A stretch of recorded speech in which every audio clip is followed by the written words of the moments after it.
ಜೈನ ಧರ್ಮದ ಮ್ಯಾಲ ಮಹಾ ಮೂರ್ಖಳಕ್ ಯಾರೋ ಗಾಂಧಿ ಪರಿವಾರದಾಗ ಹುಟ್ಟಿ ಇಡೀ ಗಾಂಧಿ ಪರಿವಾರಕ್ಕೆ ಕಲಂಕ ತರುವಂತ ಕೆಲಸ ಮಾಡ್ಲು ಮೇನಕಾ ಗಾಂಧಿ. ಮೇನಕಾ ಗಾಂಧಿ ಮಾನ್ಯ ಸೌರಭ್ ಸಾಗರ್ ಆಚಾರ್ಯ ಸೌರಭ್ ಸಾಗರ್ ದರ್ಶನಕ್ಕೆ ಹೋದಾಗ ಚರ್ಚೆ ಮಾಡ್ತಾ ಮಾಡ್ತಾ ಜೈನ ಮುನಿಗಳ ಪಿಂಚಿ ನಿಮಿತ್ತ ಪ್ರತಿ ವರ್ಷಕ್ಕ 15 ಲಕ್ಷ ನವಿಲುಗಳನ್ನ ಹತ್ಯೆ ಮಾಡ್ಲಾಗ್ತದಂತ ದೊಡ್ಡ ಆರೋಪ ಹೊರಿಸಿಳು. ಇದನ್ನ ನಾವು ಯಾರು ಒಪ್ಕೊಳ್ಳೋದಿಲ್ಲ. ಜೈನ ಮುನಿಗಳು ಜೈನ ಧರ್ಮೀಯರು ಜೀವ ರಕ್ಷಣೆ ಮಾಡೋಸ್ಕರ ಉಪಯೋಗ ಮಾಡ್ತಕ್ಕಂಥ ಅಹಿಂಸಾ ಸಂಯಮೋಪಕರಣ ಪಿಂಚಿ ತಯಾರು ಮಾಡೋ ಸಲುವಾಗಿ ಒಂದು ಸೈತ ನವಿಲು ಕೊಲ್ಲಂಗಿಲ್ಲ. ಅಹಿಂಸಾದಿಂದ ಬದುಕ್ತಕ್ಕಂಥ ಜೈನ ಧರ್ಮದ ಮುನಿಗಳು ಅಹಿಂಸೆಯಿಂದ ಉತ್ಪನ್ನ ಆಗ್ತಕ್ಕಂಥ ಪಂಥಗಳಿಂದ ಜೈನ ಧರ್ಮದ ಆಚರಣೆಯನ್ನ ಮುನಿ ಧರ್ಮ ಆಚರಣೆ ಪಾಲನೆ ಮಾಡ್ತಾರ ಹೊರತ ಯಾವ ಜೀವಿ ಘಾತ ಮಾಡೋದಿಲ್ಲ. ಬಾಸಲ ಹೇಳಿನ ಕಣ್ಣಿ ಕಾಣುವಂತ ಜೀವಿಗಳನ್ನಲ್ಲ, ಕಣ್ಣಿ ಕಾಣ್ಲಾರ್ದಂತ ಜೀವಿಗಳನ್ನ ಸಹ ರಕ್ಷಣೆ ಮಾಡ್ತಕ್ಕಂಥ ಏಕಮೇವ ಧರ್ಮ ಈ ಜಗತ್ನ ಯಾವ್ದಾರು ಇದ್ರ ಅದು ಜೈನ ಧರ್ಮ ಅಂತಕ್ಕಂಥ ನಾವು ಯಾವುದೂ ಮರ್ಲಿಕ್ಕೆ ಸಾಧ್ಯ ಇಲ್ಲ.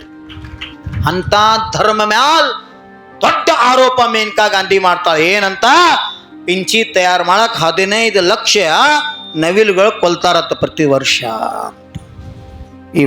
ಈ ಮಾತು ವಾಪಸ್ ತಗೋಬೇಕು ಇರ್ಲಿಕ್ಕಂತ ದೊಡ್ಡ ಪ್ರಮಾಣದಾಗ ದೇಶದೊಳಗ ಪ್ರತಿಭಟನಾ ಆಗ್ತದ, ದ್ವಂದ್ವ ಆಗ್ತದ. ಸಾಮಾನ್ಯ ಅಲ್ಲ, ವಿಚಾರ ಮಾಡುವಂಥ ವಿಷಯ. ನಾವು ನವಿಲಿಗೆರಿ ತರಿಸ್ಬೇಕಾದ್ರೆ ಇಟ್ಟಿಟ್ಟು ಕಟ್ ಮಾಡಿದ್ವಿ ಎಂದು ನವಿಲಿಗೆ ತಂದಿಲ್ಲ, ತಗೊಂಡಿಲ್ಲ, ತಗೊಳಂಗೂ ಇಲ್ಲ. ಜೈನ ಮುನಿಗಳು ಜೈನಾಚಾರ್ಯರು ಮಯೂರ ಪಿಂಚಿ ಕಟ್ಟಬೇಕಾದ್ರೆ ನವಿಲಿಗೆರಿ ತರಿಸ್ರ ಅವು ಅಖಂಡ ಇರ್ಬೇಕಂತ ನಿಯಮ ಅದ. ಅಖಂಡ ಪೂರ್ಣ ಇದ್ದಾಗ ಯಾವ ತರ ದಂಡಿ ಬೆಳ್ಳಗ ಎಕ್ದಮ್ ಸ್ವಚ್ಛ ಧವಲದ ಅಂತ ನವಿಲು ಗರಿಗಳನ್ನು ಉಪಯೋಗ ಮಾಡಿ ಪಿಂಚಿಯನ್ನ ಕಟ್ತಾರ. ಉಳಿದಂತ ಭಾಗವನ್ನು ಚಾಪಿ ಮಾಡ್ತಾರ, ಚಟೈ ಮಾಡ್ಕೋತಾರ. ಇರ್ಲಿಕ್ಕಂದ್ರೆ ಅಕ್ಯುಪ್ರೆಷರ್ ಪಾಯಿಂಟ್ ಉಪಯೋಗ ಮಾಡಿಸೋದಾಗಿ ಅದನ್ನು ಉಪಯೋಗ ಮಾಡ್ತಾರ. ವಿಚಾರ ಮಾಡ್ರಿ, ನವಿಲು ಹತ್ಯೆ ಮಾಡಿ ಒಂದ್ ವೇಳೆ ಗರಿ ತಂದ್ರೆ ಆ ಗರಿ ಒಳಗೆ ಈ ಮೃದುತಾ ಕೋಮಲ್ತಾ ಆ ಗರಿ ಒಳಗೆ ಉಳಿಯೋದಿಲ್ಲ.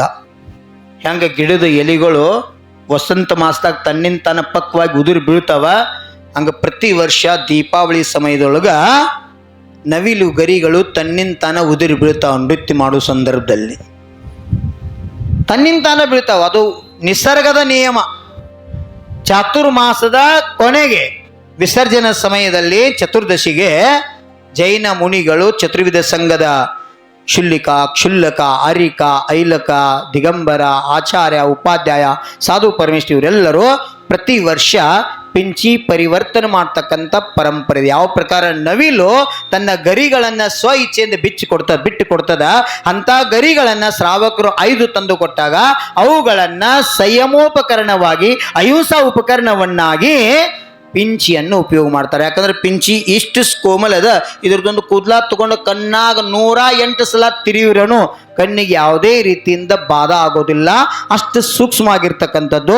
ಮೈ ಮೇಲೆ ಒಂದು ಸಣ್ಣ ಇರಿವಿದ್ದುದ ಆ ಪಿಂಚಿನ ಪರಿಮಾರ್ಜನೆ ಮಾಡಿ ಸಹಜವಾಗಿ ಅದನ್ನ ರಕ್ಷಣೆ ಮಾಡ್ಬೋದು.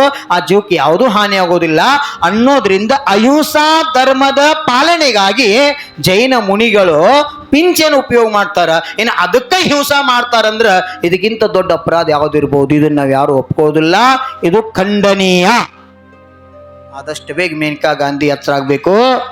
ಅದ್ರ ಜೊತೆಗೆ ಭಾರತ ಸರ್ಕಾರದ ಪ್ರಧಾನಮಂತ್ರಿ ಇರ್ಬೋದು ಅಥವಾ ಪ್ರಾಣಿ ರಕ್ಷಾ ಜೀವದಯ ಸಂಘಟನೆಯ ಮುಖ್ಯಸ್ಥರು ಇರ್ಬೋದು, ಇದರ ಬದಲು ಆದಷ್ಟು ಬೇಗ ನಿರ್ಣಯ ತಗೊಂಡ ನಮ್ಮ ಜೈನರಿಗೆ ಮುಕ್ತ ಅವಕಾಶವನ್ನು ಕೊಡಬೇಕು. ಹಿಂಗ ಮಾಡ್ತಾ ಹೋದ್ರೆ ನಮ್ಮ ಮೇಲೆ ಬಹಳ ದೊಡ್ಡ ಪ್ರಕಾರ ಅನ್ಯಾಯಗಳಾಗತ್ತೆ. ಅವ್ರು ಆಗಬಾರ್ದು. ಜೈನ ಧರ್ಮದ ಸಂಸ್ಕೃತಿ, ಜೈನ ಧರ್ಮ ಸಿದ್ಧಾಂತ, ಜೈನ ಧರ್ಮ ತತ್ವಗಳು 3 ಕಾಲದಲ್ಲಿ ಆದರ್ಶದ, ಭೂತ ಕಾಲದಾಗ, ವರ್ತಮಾನ ಕಾಲದಾಗ, ಭವಿಷ್ಯ ಕಾಲದಾಗ. ಅದಕ್ಕೆ ಜೈನ ಧರ್ಮದ ಸಿದ್ಧಾಂತದ ಮೇಲೆ ಭಾರತದ ಸಂಸ್ಕೃತಿ ಇವತ್ತು ಜೀವನ ತಿಳ್ಕೊಂಡದ. ಅಂಬೇಡ್ಕರ್ ಅಂತ ಅಂಬೇಡ್ಕರರು ಸಂವಿಧಾನ ಶಿಲ್ಪಿ, ಭಾರತ ರತ್ನ ಅಂಬೇಡ್ಕರರು ಸಹ ಒಂದು ಕಡೆ ಉಲ್ಲೇಖ ಮಾಡ್ತಾರೋ, ಹೇಳ್ತಾರೋ, ನಾನೊಬ್ಬನೇ ಅಲ್ಲ, ನನ್ನ ಜೊತೆಗೆ 7 ಲಕ್ಷ ಜನ ಜೈನ ಧರ್ಮವನ್ನ ಸ್ವೀಕಾರ ಮಾಡಲಿಕ್ಕೆ ತಯಾರಿದ್ದೀವಿ ಅಂತ. ಯಾಕ ಜೈನ ಧರ್ಮ ಸಿದ್ಧಾಂತ ವಿಶ್ವಮಾನ್ಯ, ವಿಶ್ವ ಕಲ್ಯಾಣಕ್ಕೆ ಕಾರಣ. ಜೈನ ಧರ್ಮ ಜಾತಿವಾದ ಧರ್ಮ ಅಲ್ಲ, ಜೈನ ಧರ್ಮ ಜೀವ ಕಲ್ಯಾಣ ಮಾಡತಕ್ಕಂಥ ಧರ್ಮ ಅಂತ. ಕಪ್ಪಿ ಒಳಗೆ ಸಹಿತ ದೇವನ ಕಾಣ್ತಕ್ಕಂಥ ಧರ್ಮ, ನಾಯಿ ಒಳಗೆ ಸಹಿತ ದೇವನ ಕಾಣ್ತಕ್ಕಂಥ ಧರ್ಮ, ಒಂದು ಹೂವಿನಲ್ಲಿಯೂ ಸಹ ಪರಮಾತ್ಮನನ್ನ ಕಾಣ್ತಕ್ಕಂಥ ಧರ್ಮ, ನಿಗೋಧದಲ್ಲಿರ್ತಕ್ಕಂಥ ಹೈಡ್ರೋ, ಅಮೀಬಾ, ಯುಗ್ಲಿನ, ಏಕಕೋಶ ಜೀವಿಗಳಲ್ಲೂ ಸಹ ಸಿದ್ಧ ಪರಮೇಷ್ಠಿಯನ್ನು ಕಾಣ್ತಕ್ಕಂಥ ಧರ್ಮ ಜೈನ ಧರ್ಮದ. ಅಂತ ಧರ್ಮಕ್ಕ ನಾವೆಲ್ಲರೂ ಶರಣರಾಗಬೇಕು, ಅದನ್ನ ಹೃದಯದಲ್ಲಿಟ್ಟು ಪೂಜಿಸಬೇಕು ಅಂತಕ್ಕಂಥ ಭಾವನೆ ಪ್ರತಿಯೊಬ್ಬ ಭಾರತೀಯರೆಲ್ಲ ವಿಶ್ವದ ಮಾನವ ಕುಲಕೋಟೆಯಲ್ಲಿ ಬರುವುದು ಅತ್ಯವಶ್ಯಕತೆ.